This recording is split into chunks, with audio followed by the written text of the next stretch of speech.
In this video, I'm going to be explaining the thermodynamics and atomic structure of making caramel or melting caramel.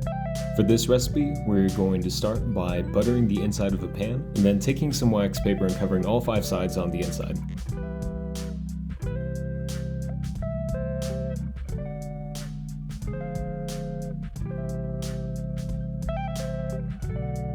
Now we're going to take a medium to large pan, and we're going to add 150 grams of sugar and wait for that to melt down. Once it's melted a little, we're going to start to mix it around so it doesn't burn. We also need to keep this on a low to medium heat. As the sugar begins to boil, we're going to add 100 milliliters of milk. Stir it in as we pour it, and then add 30 grams of butter. We're going to mix it well and let it simmer for 1 to 2 minutes. Then we're going to take it off the heat and pour it into our pan. We're going to allow it to cool for a couple of minutes out in the open air, and then set it in the freezer to chill for about an hour. And as we wait for that, I'm going to explain a tiny bit more about what caramel is exactly. Caramel is the product of sugar being heated slowly over a period of time to produce a golden substance or a golden structure. Sugar will begin to melt around 300 to 330 degrees Fahrenheit.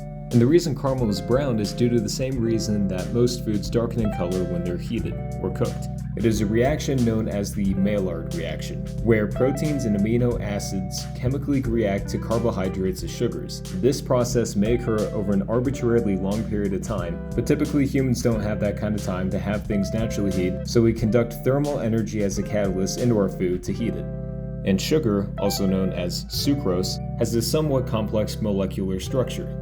Sugar molecules are made of carbon, hydrogen, and oxygen atoms, and when thermal energy is conducted into a solid sugar, the hydrogen atoms break away and attract oxygen atoms as it enters its liquid state. And as caramel or sugar appears to melt, it doesn't actually melt right away.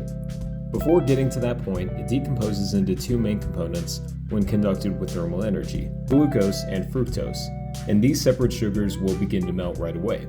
And as I said before, it takes fairly high heats for caramelization to occur. However, most if not all foods when heated to 400 degrees Fahrenheit and above is when they officially burn. And once they burn, it kills virtually all the taste within that food.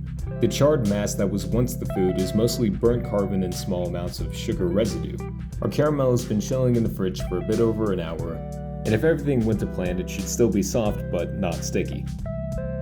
It appears to be that way. Oh no. I mean, I'm not wrong. I mean, the spoon isn't sticking to any surface of the caramel. It just doesn't look that decent. However, my dad's an amazing chef, and he always told me it's not about the look, it's about the taste. And okay, yep, I'm good.